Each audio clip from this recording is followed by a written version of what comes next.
Om Swastiastu. Selamat pagi kepada Bapak Imadi Dharma Sucipta SPD MPD selaku dosen pembimbing mata kuliah Bahasa Indonesia dan juga teman-teman sekalian. Sebelumnya saya ingin mengucapkan terima kasih atas kesempatan yang telah diberikan kepada kelompok 4 untuk menyampaikan materi hari ini tentang kaidah kosakata. Namun sebelum itu izinkanlah saya untuk memperkenalkan diri terlebih dahulu. Perkenalkan, nama saya Nilul Gede Novita Maharani dengan NIM 21156130117. Di sini saya sebagai moderator dari kelompok 4. Bersama dengan keempat teman saya sebagai pemateri yaitu Dewa Ayu Sintiawati dengan NIM 21156130147, kemudian Niputu Adilia Diah Sawitri dengan NIM 21156130177, kemudian Nana Agung Gede Diva Hernanda dengan NIM 21156131112, kemudian yang terakhir Nikade Adinda Putri dengan NIM 21156131132. Adapun materi yang akan kita bahas di pertemuan kali ini yaitu tentang pengertian kosakata, kemudian akan dilanjutkan dengan jenis-jenis kosakata, kemudian yang ketiga dengan kaidah kosakata, dan materi terakhir tentang penguasaan kosakata. Baik, untuk mempersingkat waktu, saya akan mempersilahkan rekan saya Dewa Ayu Sintiawati sebagai pemateri 1 yang akan menyampaikan materi pertama tentang pengertian kosakata. Untuk itu, kepada pemateri 1, waktu dan tempat dipersilahkan. Terima kasih atas waktunya, moderator. Saya Dewa Yusintiawati dengan NIM 21156613047 akan menjelaskan mengenai pengertian kosakata. Pengertian kosakata atau pembendaharaan kata adalah himpunan kata yang dimiliki oleh seseorang atau entitas lain, atau merupakan bagian dari suatu bahasa tertentu. Kosakata seseorang didefinisikan sebagai himpunan semua kata-kata yang dimengerti oleh orang tersebut, atau semua kata-kata yang kemungkinan digunakan oleh orang tersebut untuk menyusun kalimat baru. Pengertian kosakata menurut beberapa ahli. Yang pertama yaitu menurut Kraft. Pengertian kosakata menurut Kraft dapat dilihat dari dua segi, yaitu segi bahasa itu sendiri dan segi pemakai bahasa. Yang pertama yaitu dilihat dari segi bahasa itu sendiri, yang menyatakan kosakata adalah keseluruhan kata yang dimiliki oleh sebuah bahasa yang merupakan komponen bahasa yang memuat semua informasi tentang makna dan pemakaian kata dalam bahasa. Yang kedua yaitu dilihat dari segi pemakai bahasa. Kosakata adalah kekayaan kata yang dimiliki oleh seorang pembicara atau penulis. Yang selanjutnya yaitu kosakata menurut Sujito, yang dapat diartikan menjadi 3, yaitu semua kata-kata yang terdapat dalam suatu bahasa, kata yang dipakai dalam suatu ilmu, dan kekayaan kata yang dimiliki oleh seorang pembicara. Baik, sekian presentasi dari saya. Selanjutnya akan dilanjutkan oleh... Baik, terima kasih pemateri 1 atas materi yang telah disampaikan.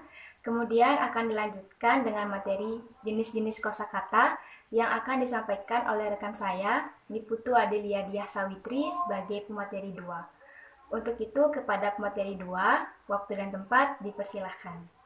Baik, terima kasih kepada moderator atas waktunya. Perkenalkan, saya Niputu Adelia Diah Sawitri dengan NIM 21156130077, nomor absen 16. Saya akan memaparkan materi mengenai jenis-jenis kosakata. Kosakata terdiri dari 4 jenis, yaitu yang pertama kosakata dasar, yang kedua kosakata umum dan khusus, yang ketiga kosakata aktif dan pasif, dan yang keempat bentuk kosakata baru. Akan saya paparkan lebih jelasnya satu persatu dimulai dari kosakata dasar. Kosakata dasar atau yang sering disebut dengan vocabulary ini adalah kata yang tidak mudah berubah atau bisa dikatakan sedikit kemungkinan diambil dari bahasa lain. Yang termasuk ke dalam kosakata dasar yaitu yang pertama, istilah kekerabatan. Contohnya, ayah, ibu, adik, dan kakak. Yang kedua, nama bagian tubuh. Contohnya, mulut, hidung, telinga, dan lainnya. Yang ketiga, kata ganti diri dan kata ganti petunjuk. Contohnya, untuk kata ganti diri yaitu saya, kamu, dan mereka. Untuk kata ganti petunjuk, contohnya yaitu sana dan sini. Yang keempat, kata bilangan pokok. Contohnya 1, 2, 3, 4, dan seterusnya. Yang kelima, kata kerja pokok. Contohnya tidur, makan, melihat, dan bekerja. Yang keenam, kata keadaan pokok. Contohnya suka, duka, senang, dan susah.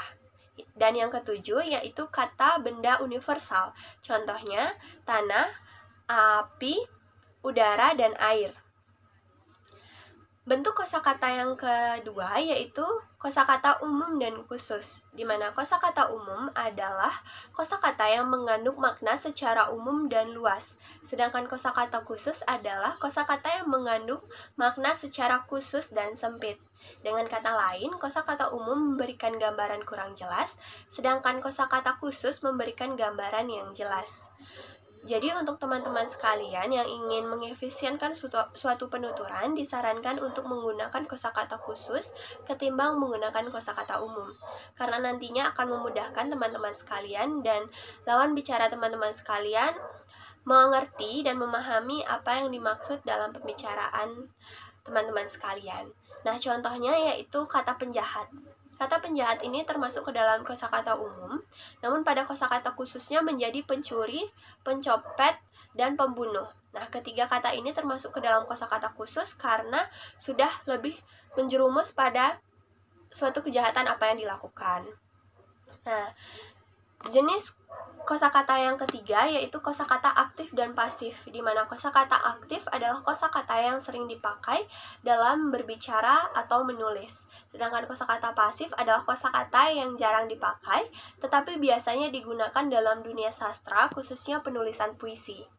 Nah, contohnya yaitu bunga dan kembang. Ini termasuk ke dalam kosakata aktif, namun pada kosakata pasifnya menjadi puspa dan kusuma. Contoh lainnya yaitu matahari. Matahari termasuk ke dalam kosakata aktif, namun pada kosakata pasifnya menjadi surya atau mentari. Dan untuk contoh yang lainnya, teman-teman sekalian bisa lihat pada layar PowerPoint. Jenis kosakata yang keempat atau yang terakhir yaitu bentuk kosakata baru. Kosakata baru ini muncul disebabkan adanya sumber dalam dan sumber luar bahasa. Di mana sumber dalam diartikan sebagai kosakata swadaya bahasa Indonesia itu sendiri, sedangkan sumber luar merupakan sumber yang berasal dari kata-kata bahasa lain, di mana kosakata sumber luar ini meliputi pungutan dari bahasa daerah ataupun juga bahasa asing. Contoh bentuk kosakata baru ini yaitu yang pertama, narahubung. Narahubung termasuk ke dalam bentuk kosakata baru yang memiliki pengertian orang yang bertugas sebagai penghubung dan penyedia informasi untuk pihak luar, biasanya dalam kegiatan seminar, konferensi, dan sebagainya. Nah, contoh yang kedua yaitu pranala atau yang sering kita sebut dalam bahasa Inggris yaitu link. Ini memiliki pengertian yaitu sebuah tulisan atau objek yang jika diklik akan membawa kalian ke halaman lain. Baik, sekian pemaparan materi dari saya, akan dilanjutkan oleh teman saya. Baik, terima kasih pemateri 2 atas materi yang telah disampaikan. Kemudian akan dilanjutkan dengan materi kaidah kosakata yang akan disampaikan oleh rekan saya, Nikade Adinda Putri sebagai pemateri 3. Untuk itu, kepada pemateri 3, waktu dan tempat dipersilahkan. Sebelumnya, perkenalkan, nama saya Nikade Adinda Putri, NIM 21156133132. Di sini saya akan menjelaskan kaidah kosakata. Nah, kaidah kosakata yang pertama adalah kata baku. Kata baku adalah kata yang digunakan sesuai aturan atau kaidah berbahasa Indonesia yang digunakan dalam lagam resmi atau formal. Sedangkan kata tidak baku merupakan kebalikan dari kata tidak baku yang digunakan tidak sesuai aturan berbahasa Indonesia dan penggunaannya dalam percakapan sehari-hari atau tidak resmi atau informal. Nah, contohnya ada kata tidak bakunya adalah akte, kata bakunya adalah akta. Contoh selanjutnya adalah tidak bakunya aktif, kata bakunya adalah aktif. Pembagian kata baku menurut DRSA Burchair. Yang pertama, ada baku dari segi lafal. Lafal bahasa Indonesia yang baku memang belum ditetapkan. Namun, ada konsensus umum yang menyatakan bahwa lafal baku bahasa Indonesia adalah lafal yang tidak menampakkan lagi ciri-ciri bahasa daerah atau bahasa asing. Selanjutnya, baku dari segi ejaan. Semua kata yang tidak ditulis menurut kaidah yang diatur dalam EYD atau ejaan yang disempurnakan adalah kata yang tidak baku, sedangkan yang ditulis sesuai dengan EYD adalah kata yang baku. Selanjutnya, baku dari segi gramatika. Secara gramatikal, kata-kata baku ini harus dibentuk menurut kaidah-kaidah gramatika atau tata bahasa, karena penggunaan tata bahasa sangatlah penting saat kita berkomunikasi dengan orang lain. Selanjutnya, baku dari segi nasional. Kata-kata yang masih bersifat kedaerah, belum bersifat nasional, hendaknya jangan digunakan dalam karangan ilmiah. Dan yang terakhir, baku dari bahasa asing. Kata serapan dari bahasa asing disebut baku jika ejaannya telah dibuat menurut pedoman penyesuaian ejaan bahasa asing, seperti yang telah disebutkan dalam EYD maupun dalam buku pedoman pembentukan istilah. Namun, perlu diperhatikan, penyesuaian bahasa asing yang tidak ditulis dengan huruf Latin ada yang disebut dengan transkripsi dan transliterasi. Transkripsi adalah penulisan sesuai dengan bunyi, sedangkan transliterasi adalah penyesuaian huruf demi huruf. Nah, yang kedua ada kata lazim. Kata lazim yaitu kosakata yang sudah dikenal oleh masyarakat luas atau kata yang familiar. Dalam hal ini, kalau yang digunakan adalah bahasa Indonesia yang benar, hindarilah penggunaan kata asing dan kata-kata daerah. Hal ini bisa menimbulkan ketidakpahaman di pihak lawan bicara atau pembaca, karena kata asing dan kata daerah biasanya sangat sulit dipahami atau dimengerti. Contoh kata lazimnya adalah rapat, kata tidak lazimnya adalah meeting. Nah, kata berikutnya adalah kata hemat. Kata yang hemat maksudnya kata yang tidak berlebihan atau mubazir. Bahasa Indonesia yang benar menuntut pemakaian yang hemat, yaitu kata-kata yang tidak berlebihan. Nah, contoh kata tidak hemat itu supaya karena, kata hematnya supaya atau karena. Contoh berikutnya adalah berbagai faktor-faktor. Kata hematnya adalah berbagai faktor. Nah, dan kata yang terakhir adalah kata cermat. Memilih kata yang cermat maksudnya memilih kata yang tepat sesuai dengan arti dan fungsinya. Dalam bahasa Indonesia, dikenal adanya kata-kata yang bersinonim, yaitu beberapa kata yang mempunyai arti yang sama. Namun, kata-kata tersebut belum tentu memiliki distribusi pemakaian yang sama. Nah, contoh kata cermatnya adalah bekas rumah, kata tidak cermatnya adalah bekas presiden. Contoh berikutnya adalah mantan presiden, kata tidak cermatnya adalah mantan sekolah. Nah, sekian presentasi yang saya sampaikan. Mohon maaf bila ada kesalahan. Terima kasih. Terima kasih kepada pemateri 3 atas materi yang telah disampaikan. Kemudian akan dilanjutkan dengan materi penguasaan kosakata dalam keterampilan berbahasa yang akan disampaikan oleh rekan saya, Ana Agung Gede Diva Hernanda, sebagai pemateri 4. Untuk itu, kepada pemateri 4, waktu dan tempat dipersilahkan. Perkenalkan, nama saya Ana Agung Gede Diva Hernanda. Di sini saya akan menjelaskan tentang penguasaan kosakata dalam keterampilan berbahasa. Kosakata merupakan unsur bahasa yang penting dan perlu dipelajari, dipahami, dan dimengerti agar dapat digunakan dengan baik dan benar. Untuk mempelajari kosakata diperlukan aktivitas tertentu, seperti aktif dan kreatif, membaca buku-buku bacaan serta memperhatikan, mendengarkan informasi dari radio, televisi, dan pidato atau ceramah orang lain, dan lain sebagainya.